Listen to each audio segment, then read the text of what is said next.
I'm very honored to introduce Angela Siefer, the Executive Director of NTTA, the National Digital Inclusion Alliance.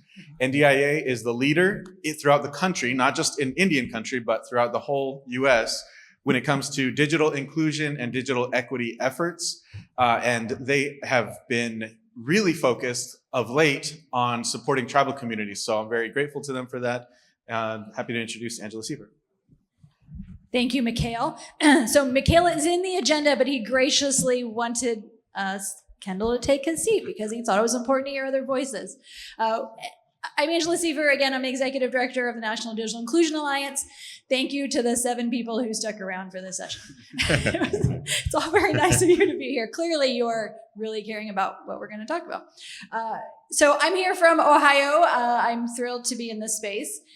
The 3 people that we're going to have talking today are all digital navigators, and thank you so much. Here they are. See, here's our amazing 3 panelists, are all digital navigators in Indian country. So NTTA is a national organization. We have 1,600 affiliates around the country who are doing digital inclusion work in a variety of communities. And so it's important for us to be careful how we come into Indian country and to come in respectfully. And so we have taken the guidance from our partners at Ameren Critical Infrastructure and now from the grantees that we are both learning from and supporting at the same time. So just real quick to kind of set the stage for us here. The definitions of digital equity and digital inclusion are important because we keep using these words. When NTTA first got started, it was about 9 years ago, it was clear that we were using these terms, but we were, myself included, were using them interchangeably and didn't really have clear understanding of what they were. So the easiest way to think about it is that digital equity is the goal. This is what we want to get to, and digital inclusion is the how. So what these 3 individuals do is digital inclusion work. They do the how. These are the different portions that are part of any digital inclusion program. And our esteemed panelists here are going to tell you more about connectivity, devices, skills, the tech support, and how all of these pieces work together. NTTA received some funding from google.org to be able to help financially support these folks. And we have a total of 7 programs that are in tribal areas, and then a total of 18 total who are in rural areas. And it's the idea of a digital navigator. I'm going to actually turn over to Ange to tell us about. Ange, what's a digital navigator? Good morning. Digital Navigator is actually people who go around your community to help bridge the gap. Like for us, Camez Pueblo, we have internet to each home, but we found out that not everybody has a lot of their devices connected online. So we go around helping people connect their Rokus or their laptops. We also do digital literacy courses, and also help them obtain devices. So if they don't have a device, we will be able to help them get either a gently used device or a brand new laptop or tablet, and then teach them how to use. We also do outreach for the Affordable Connectivity Program. And we are also an ISP, so we do provide internet to their homes. So as of now, we have 531 homes connected, but now we're just trying to bridge the gap and make sure that each household is making use of their internet connection. Thank you, Ange. Abe, can you tell us a story about how you influence someone's life in your role as a digital navigator? Yes, Abraham Camez, digital navigator. I work with the Hoopa Valley Tribe. The story that I want to share with you is about a retired grandmother. She had lived out of the area. I live in Northern California, and she lived in Chico, which is probably about 5.5 hour drive from us. And once she got done raising her granddaughter, she moved back to the Hoopa Valley Indian Reservation, and was on a fixed income. And one of the roles that I focused on as a digital navigator working for a tribally owned ISP was I focused a lot of my time signing up people with the Affordable Connectivity Program. Once I was able to qualify this client for the Affordable Connectivity Program, and that offset her internet bill, she was able to establish an online jewelry business. And with that, she was able to subsidize her income and make life a little bit easier for herself. And that would not have been able to happen without the digital navigator position being there, which, we were grant funded through NTTA. And, that wouldn't have happened if we weren't able to get the ACP program to offset that cost of that internet for her. So, with being able to do that and help people get them affordable, reliable internet, and even if it's not with us, I would still advocate for that person to try to work with the bigger wireless internet companies in our area to get them that affordable, reliable internet. Thank you, Abe. Kendall, the area you're serving is 7,000 square miles. That's a lot of space. Any story that comes to mind you'd like to share about your work and how it's impacted folks? Hi, my name's Kendall. I'm the digital navigator for Cherokee Nation based out of Northeast Oklahoma. I service, like Angela said, 7,000 square miles of the reservation, which is about 14 counties of Northeast Oklahoma. So my office is situated in a little pocket northwest of the reservation, kind of like in the corner area. So for me, a lot of my digital navigation work is having to either call, email correspondence, or sometimes occasionally I will go ahead and make house visits or try and go out into the community at community buildings to see what I can assist with at that point in time. So for me, with it being such a big area, it can be kind of daunting for someone coming into this space. I've only been working as a digital navigator since August, thanks to NDIA, and it's very tedious having to deal with such a large base of clientele in terms of the square footage that I have to deal with. But it makes it a little more rewarding when these people are calling me, asking for help, emailing me, knowing that they may not be able to take the hour-and-a-half drive it takes from their local town to come to my office. It makes it a little more rewarding because I'm not just helping people get online with the internet. I'm helping them rebuild their resumes, helping them apply for jobs online, basic questions essentially to get some people in the community at least basic access to internet or how to utilize Facebook for the most part or how to apply for jobs online. So yeah, it's I'd say it's more tedious than anything, having to work with such a large area, but it's not daunting once you get the hang of it. And once you realize like who's in each area and once you realize the businesses in each area, I don't work for an ISP, I'm just a digital navigator. So I literally have to know what businesses are in each town, how far away each town is, where the service connectivity cuts off for this town, where the service connectivity starts for a different town with a different provider. Just being that expert really helps the community and really helps the citizens because they're not talking with some person at a company. They're talking with someone that grew up in their area. That's perfect. Thank you, Kendall. So the broadband that you are referring them to, it varies for all of you, but your interest is in meeting the needs of the community members, right? So can we talk a little bit, Abe, can you start talking a little bit about the fact that the tribe does have its own broadband service and how that interacts with what you're recommending to the people that you're serving? So it's, for the digital literacy skills and stuff, that's what I'm thinking of when you mention that. And the reason that, what I'm bringing to the table for the folks that I'm working with is, once we get them connected, it's telehealth, that's a big thing, the movement that a lot of the medical facilities have gone to online telehealth without even, letting their clients know.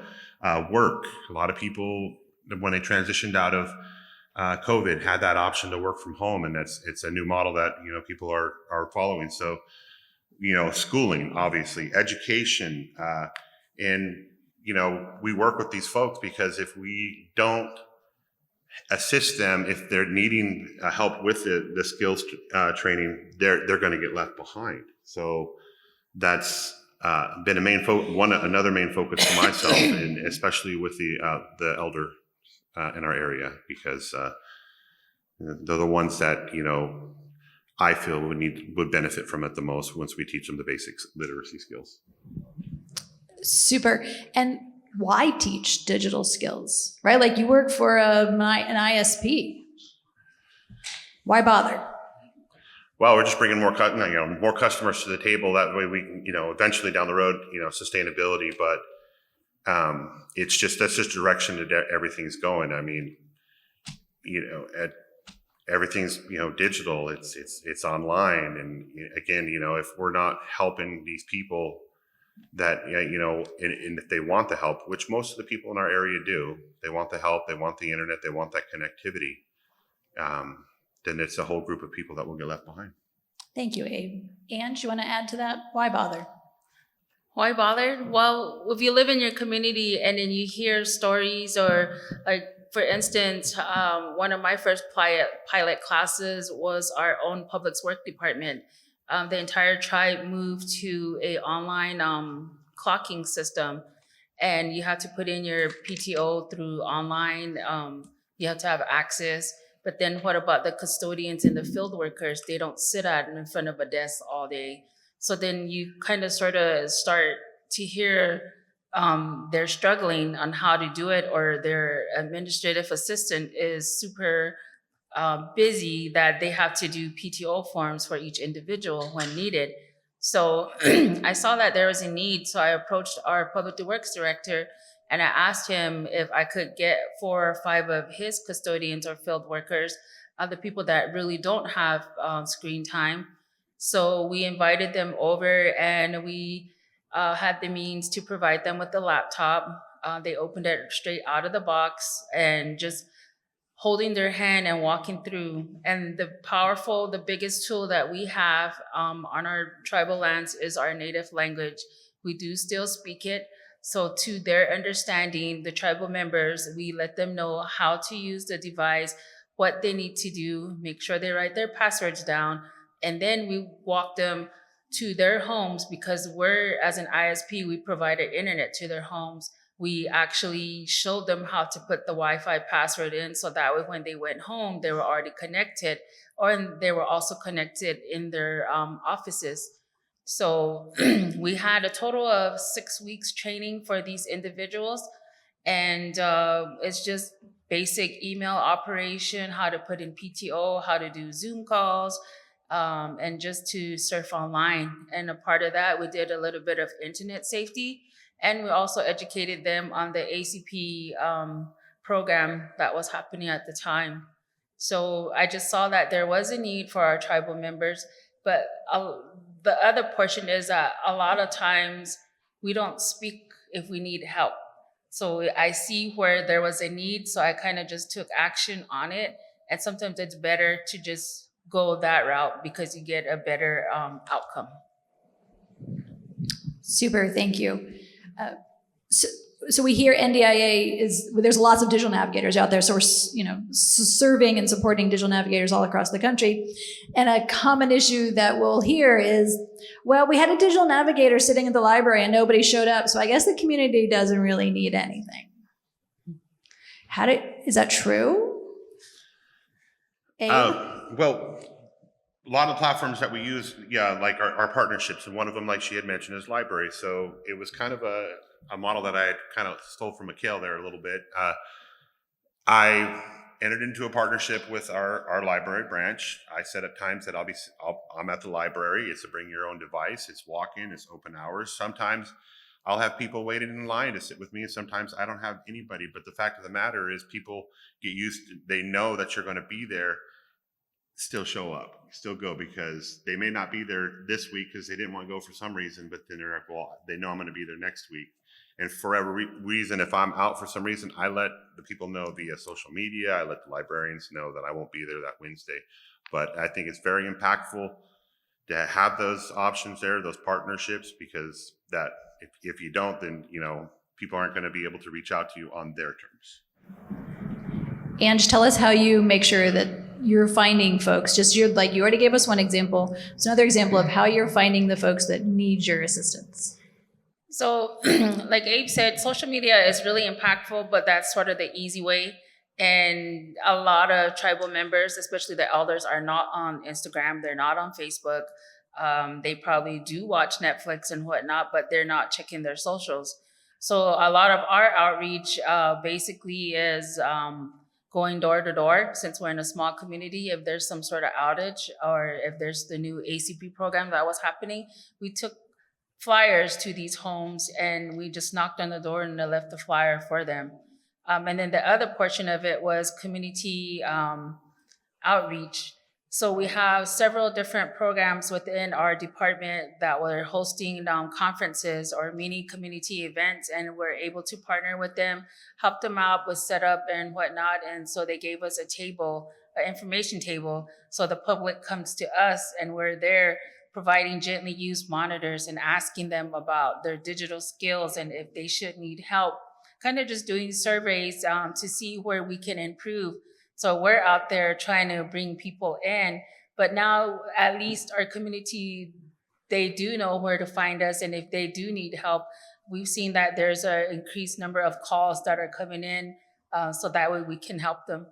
So through communities outreach. So through the partnerships, the word is getting out essentially, Yes. right? And then that's what causes more folks to show up. Yes. Kendall, how has the nation's move to digital impacted the community's need for your services? So through Turkey Nation, we have a website called the Gadugi Portal, which is essentially our mainstream way of accepting application requests in various manners, from clothing vouchers for students, scholarship applications, agriculture applications, pretty much anything you need as a Turkey citizen, you can pretty much just apply for it through the portal. But in doing so, we have cut off the old way of doing things, where we're no longer taking paper applications through the departments where these citizens would go to sign up for these programs. So you have citizens that have no idea where to apply. They had no clue that they had to create an account through Gadugi Portal, set up their account, and then even then at that point, the website itself, for me, is pretty basic and self-explanatory, but for everyone else, they have no idea where to navigate to, where to apply for basic housing assistance or clothing assistance. So just that maneuver of kind of forcing our citizens into the digital world has put a lot of people at a disadvantage. They're still calling their council members and trying to figure out how they can get these applications in terms of a paper application. But with the way they're doing things now, they just kind of made the transition, said this is the way we're going to be doing things now. We need everyone to be on the same page. This is the easiest way to do it besides paper applications, because paper applications can take a week, 2 weeks to process. And with the online applications, it's instant. We get that documentation in, and there's been some instances where people don't fully understand the process of it all, but that's what I'm here for as a digital navigator, to help these people navigate a website that is crucial in terms of them staying in touch with Turkey Nation, their community, what applications are out right now that they can apply for. So yeah, us doing that essentially has kind of forced our citizens to make that transition, or encourage them for the most part to start learning digital skills and make that transition a little more comfortable for them. Perfect, thank you. Ange, can you tell us about the digital navigators on your team and how important the balance is between their social skills and their tech skills, right? Because it's not just about the tech, right? So talk to us about that balance. Well, we do, like I said, we are the Camez Pueblo Tribal Network, so we are an ISP, and not just one person is a digital navigator, because when we do go out on these installations, we've had a few instances where like, oh, while you're here, can you help us with this? So initially, before we got this grant from NTTA, we're like, okay, we have 5-10 minutes. I'll leave one person behind, a technician who will actually help the person maybe even set up a Roku or a laptop. And then now, since we were able to get this grant, and now it allows us to go back and help these people. So not only are we technicians, but we also do make sure that the people are not being left behind as far as technology, or somebody might have a smart TV that might just be sitting there and they just don't know, because the minute you plug it in, you have to hook it up to Wi-Fi. So like if you have your grandparents there that their old TV went out, what are they going to do? Like they don't know what to do. So when they do call us for technical assistance because they don't know what password to use on our AirCube, then when our techs go out, they're able to do their techie stuff, get them connected online, check their Wi-Fi, plus at the same time, able to help them connect any of the devices that they want in their household. So it's working out where we do have the best of both worlds, because there is always a need for something. And sometimes if you're just all technical, you know what they tell you, don't get too close to your customers, don't become a personal tech. But now we have the luxury to do that, not only just help them technically, but also help them with any of their issues that they have at home. So I think it works great. So I wanted to clarify, these folks have grants, but the reason NDIA, not to be confused with NTIA, I'm really sorry about that. It's too late to change our name now. So the reason we went after having these grants and being able to do this was because we knew that this federal money was coming and we needed to figure out how this model worked and what did work and what doesn't work. So what you're learning from these folks is so that you can go after some of that federal money and replicate this model. And we do have all the things available for free online. And then there will be a workshop, Abby and Davita, you want to wave? They're going to do a hands-on workshop about how to set this up and the federal money to make sure it's all clear about how to use it for digital equity. And that's at 3:00 today. Yes, great, super. Okay, yeah, no clarifications, okay. Abe, can you also talk to us about that, the trust factor? Like technology is confusing, it's intimidating. How do you get past the fact of folks are like, you look like a very nice person, but like I'm not sure I trust the tech. So that comes with knowing who your client is, and we all know this, especially in Indian country. Not everybody's going to be acceptive or accept somebody into their home. I'm fortunate. I grew up in the Hoopa Valley. I've worked multiple jobs, and people know me and they trust me, especially the elders. They invite me into their home. We sit down and have coffee because, like she said, it's the social part and it's the technical part.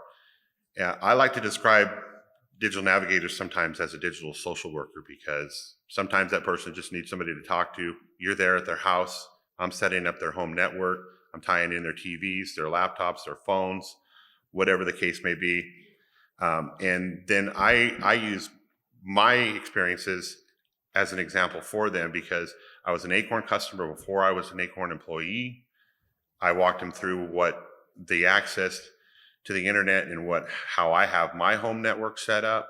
So, being able to talk with them and know that trust factor is there, talking with them over a cup of coffee, whatever the case may be. And I'm, showing them that, they can, lower their dish bill and get them connected with this. And, it's a lot easier than they realize. And then I sit there and I walk them through it. And like she had mentioned, we write down their passwords. I put them on a little 3x5 card and we stash it in their house because sometimes it gets forgotten.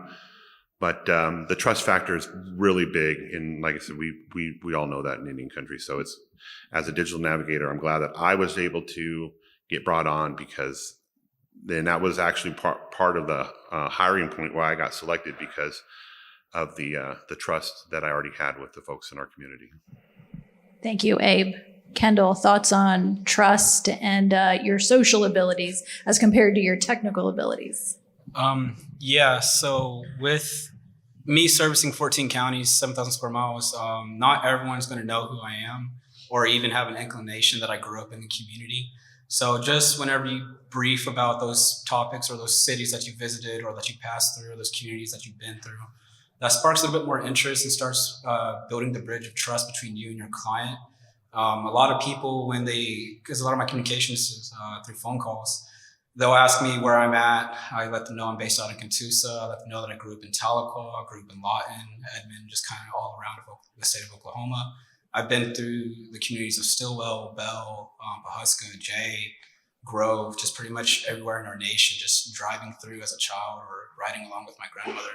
So I have a knowledge and background of these areas and where they are and where they come from, the communities that have been there, if they're impoverished or poverty driven, if they've been doing well, just stuff that I've noticed over the past 10 years, over the past 20 years. Has really helped me in establishing trust with these clients. And because I'm just one guy based out of Catoosa, that's all they know me as. They know me as the internet box guy. That's what they can get from me primarily. So when I introduce myself and just let them know, like, I'm here from them, and when they see me in person, I think it kind of throws them off because I look way younger than I actually am. So I think that might play into a bit of my social skills. But just being a people person, just knowing how to communicate with people, reading what they're giving off while you're talking with them, even if it's over the phone, you can pick up on tone. You can pick up on their dialects, what they're using, if they're interested in what you're talking about, or if they're just trying to get one service out of you.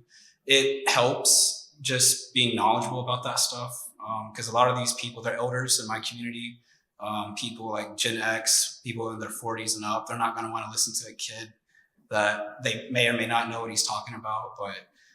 But once you just establish who you are, where you grew up, what you've been through the same similar issues that they've been through. I grew up not having internet, not until I was like 18 years old. I grew up having to go to the library, having to do all these things that these people are still doing today. Just building those connecting points and establishing those connecting points so that these people are like, hey, this guy is in my community. He knows where Bell is at. He knows these stomping grounds. He knows the powwows are on this day. He knows about the Strawberry Festival and so well. It helps more than you think it would, just being knowledgeable about your area. And you don't have to visit all these areas. You just kind of have to know the area and what they've been through. And it's, with Tricky Nation, it's kind of similar to what you've been through since we're such a broad area. Yeah, so an important tip is to hire digital navigators from the community rather than bringing folks in from outside, which could be an issue if you end up with any of that federal money, because sometimes it's hard to find folks, but spending that extra effort to hire from within the community can make a big difference in the success of the Digital Navigator program. Ange or Abe, could either one of you talk to an ISP setting up a Digital Navigator program and how you work within the structure of an internet provider, which is different, like it's their goal is slightly different than your goal. The goals overlap, but it's still slightly different. Who wants to take on that question? For me, when I got hired on as a digital navigator that worked for a tribally owned ISP, our focus was the Affordable Connectivity Program. And with that, I was forwarded an email that had a SAC number and a SPIN number through USAC, and the bosses said, figure it out. So I did. And we were able to get probably close to about 75% of our clients qualified and receiving the Affordable Connectivity benefit. There was the digital literacy skills and training aspect of that too. But like I said, as the digital navigator working for the ISP, our goal was ACP. And unfortunately, that program hasn't been refunded yet. Fingers crossed on that. Our shift now is going to be towards the curriculum and working with folks on digital literacy skills and training. But that was my experience with. Same with Abe. So we were doing the ACP outreach. We are also a part of the ISP. However, it was not user-friendly. So I think Abe had the most patience and most of the tribal nations that we're working with to figure it out. For us, we currently are not charging our customers because our council had mentioned that it's going to be free service while we're on lockdown. And literally for COVID, we were like physically locked down with concrete barriers with only one entrance to our reservation. So once the lockdown had been removed, there were talks about getting the billing started, but we're not quite there yet.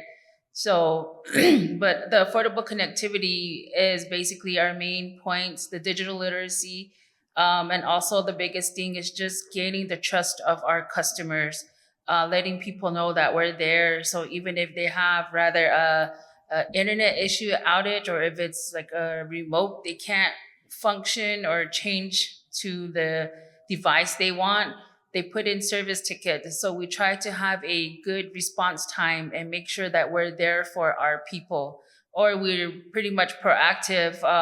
One of the guys in the team, he participates culturally into a lot of singing and dancing. And if they see him around in the meeting hall where men go to practice songs and stuff, they're like, oh, hey, by the way, while you're here, did you know I'm having issues with the internet? Or hey, like I can't get onto my laptop. So, everybody's mobile. So we kind of just make a side note, put a ticket in, And as soon as the business day or our first availability, then we go follow up with these people, because they don't really put in a ticket for themselves, but we know that they're telling us an issue. So we just have to be active and take that with a grain of salt and make sure that we're there for our people. Because I believe that we've been promised a lot of things, and I've seen a lot of programs fail, but I just try my best to have our team out there just stay on top of all the services that we have listed that we are providing for our community. And with that, our tribal language, our native language called TOA, that is our biggest tool right now. So yeah, we've been successful so far. It's just keeping up with documentation now. That's fabulous. Thank you. Kendall, can you talk to us about how do you know which broadband service is in which area? So when someone calls you, how do you figure that out? So I've been working with some of the broadband companies, or at least majority of the co-ops that service Tricky Nation. I have been fortunate enough to get some of their broadband layout maps, and am in the process of implementing that knowledge into our own map. I'm creating a map for Tricky Nation just so that way anyone can have access to it and they can look it up and see, like, all right, so this is the exact coverage of this company covering this part of the reservation. Here's this other co-op covering this area, and then here's this third co-op or company internet provider covering this area. So I've been lucky enough to have that going. It's still taking some time to get together because I'm still waiting on certain area coverages that are blank on the map, which doesn't correlate with what my research is letting me know. So when you look at the broadband maps that they provide on the company's website, it's just a guesstimate of the location area. They may cover that area to a certain degree, or they may not cover it at all and just say they're covering that area. I know we've all had issues dealing with that as we've been consumers and working in this career field. I've noticed it's kind of a task. But for the most part, that's the main thing I've been working on, is just trying to get our own broadband map insinuated through the nation, so that way the community can just look it up whenever they want to, and they don't have to call these ISP providers themselves. They've already done the work for them. Super, thank you. So if any of the folks here in the room decide that they do want to apply for digital equity funding through NTIA, what's your advice? Say they want to set up a digital navigator program. So this is a question for everybody. I'm giving you a second to think while I drag it out a little bit longer, because I forgot to ask you this in advance. What's your advice in terms of how they set up the program in order to be the most impactful? Abe? I would reach out, like Angela had mentioned, about the other tribes that have already got it in place, whether they're tribal affiliated or not. Reach out to these folks that have had it in place, for a couple of years. Speak to them about what's worked, what's not worked, and then, obviously you want to develop your model. What's your goal? What's your plan? Reach out to other tribes. Don't reinvent the wheel. And, we're all here to help each other. That would be my advice. Ange, what do you think? I would say select local people that know the community and kind of familiar with the areas and the surroundings. And not only that, to also use the NDIA as a point of reference, because I reach out to Gabe, I reach out to Mikhail and Kendall. Once we get together and we hear each other's ideas and we try to implement that into our own community. So from what Abe is saying, don't reinvent the wheel. We're kind of already there and testing the waters and see what works for us. Whatever may work for me might not work for him, but it's worth the try. So that's what, you guys are there for a great resource. Super, thank you. What do you think, Kendall? Advice? So what my tribe did was essentially put me in one location of the reservation. Don't do that. Allow your digital navigator to have free access, because I'm also in charge of a computer lab called a Connected Learning Center, partnered with AT&T. That was through a grant as well. So I'm kind of trying to fulfill multiple obligations for multiple grants. And the one that I want to fulfill the most is my digital navigation work, because it's kind of hard to be a digital navigator if you're stuck in an office like 3 days a week at the most. So don't put your digital navigator in a centralized location. Allow them to be able to go where they need to go, and supporting them to the best of your ability. So my company's kind of it's a really big company, and I'm grateful for everything they've done for me, but their processing is a little bit long.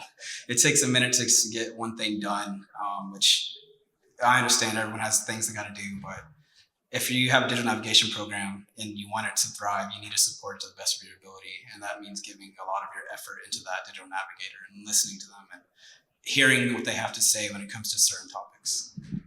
Great. Thank you, Kendall.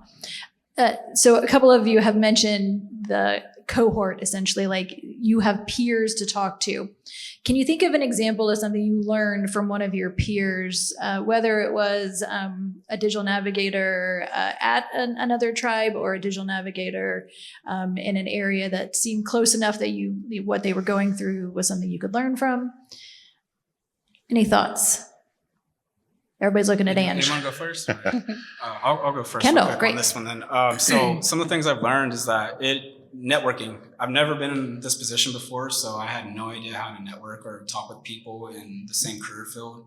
No idea what questions to ask. I think the first couple of meetings I was in with NTTA, I didn't talk at all. I had no input. I didn't know what to do. I was just trying to learn. So for the most part, the cohort, they have multiple resources. I think I'm a part of like 4 different working groups within NTTA, Indigenous, ACP working group, transitions, our digital navigation cohort, stuff like that. So it's well, really, if you're good at your job, Kendall, you get recruited for things. It's nice. So just being aware of what resources you have available, who you have to talk to. Angie's been great. Abe's been great. Tyler, I saw him around here earlier. I don't know if he's in here now, but he's a really great resource as well.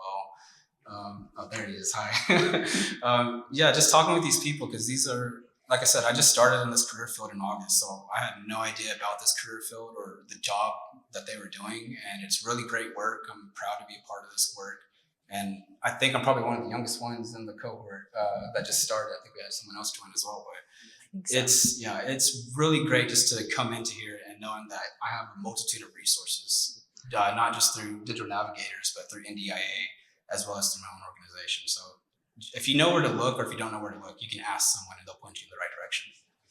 We should also note, clearly Kendall's like a natural public speaker. So now all 3 of these folks actually were like, do you think you're available for? Because they're so good at public speaking, which not everyone is comfortable doing. Okay, lessons. Actually, with NDIA, I like the fact that there's a big Indigenous community. When we were in Philly for net inclusion, there was a time allotted for all Indigenous representation with tribes to meet in this one room, and it was a completely filled room. So you already basically have the common ground of everybody being a tribal member. So you're pretty much open to just talk to them because we're all in the same boat. And our mentality naturally is to help each other thrive and make sure we're as successful as we can be. So I really thought that was a really comfortable area for me. Okay, awesome. Now is probably a good time to share that Net Inclusion, our annual conference. We were in Philly last year. We're going to be in Gila River next year. So we will be very exciting. We'll actually be at the other hotel, at the Sheraton, but we will be here. And there will be a big focus on digital equity in Indian country. So lots more learning there. Abe, lesson. Don't be afraid to reach out and ask for help. One of the things that I've been really fortunate with this position was, as I had mentioned earlier, I focused a lot on ACP. I became known as the squeaky wheel through USAC because it was a lot of troubleshooting. But with that, the people within our cohorts reached out to me, and I was able to help them and assist them and get their programs going. So again, don't do what I did and don't ask for help. But I had to learn the hard way, but then I shared that experience. Reach out, network. We're all here for each other. Super. And we do have time for 1 or 2 questions. So while you all think about a question, I want to note that a new program that we are, that's join. Oh, it's not here, Davida. Somehow it didn't make it in. 7-star communities, that's our bad, my bad. 7-star communities, NDIA has been identifying local governments that we say are trailblazers in the arena of digital equity. And so now we're going to do it with with Indian country. So 7-star communities will be tribes who are in an impressive kind of way addressing the digital inequities in their communities, affordable connectivity, devices, skills. And so if that is something that is of interest to you, know that that's coming, and Davida and Abby, again, wave, are leading that effort from our side. Okay, questions? Yes, Carmen.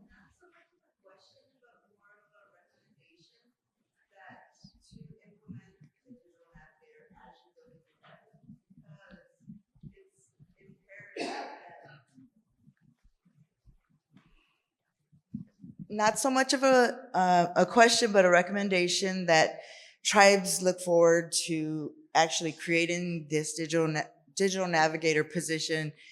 If you don't have that title, you're already doing that work. So infrastructure side and then the people social side is where you're gonna need to bridge the gap. If you can do that in tandem, it would be great. You know, if we could have done that, but you guys who are still building a network have the opportunity. So I say do it. We should have had Carmen is from GRTI. Yeah, I see another question over here. If you ask a question, you get a Starbucks gift card. Yeah. So I have 3 Starbucks gift cards. EJ? Well, first off, thank you all for your time and your knowledge and the gift card. I was just wondering if you all had done any work with tribal leaders and tribal administration, kind of helping to educate people who kind of are on the decision-making side of getting their communities connected. Great question. I'll go first on that one. So luckily I have about 14 council members, I think, covering our districts, and a couple more covering the at-large citizens, the ones that do not live on the reservation. There's been a few of them that have been to my office. I have talked with some of them, and they let me know what the people in their districts are needing.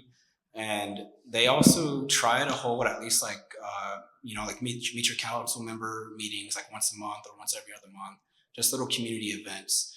And those I try my best to show up to. Granted, I can't always go to every single one depending on what day is going on, but yeah, working with your tribal leaders, letting them know what you have going on, what you're needing assistance with, has also been one of the main ways clients have contacted me, was through their council members. So a lot of word of mouth will go a long way, whether you realize it or not, compared to mainstream social media and marketing tactics.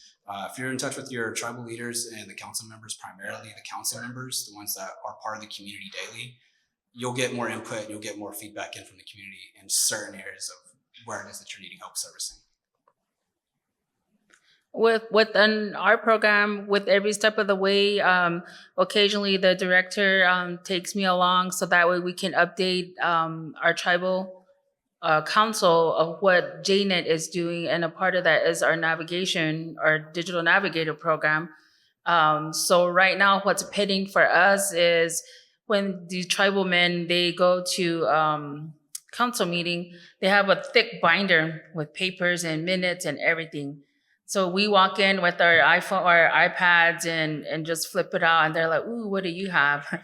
So like, see, this is what you can have instead of that thick binder, but let us show you and we'll teach you how to use it.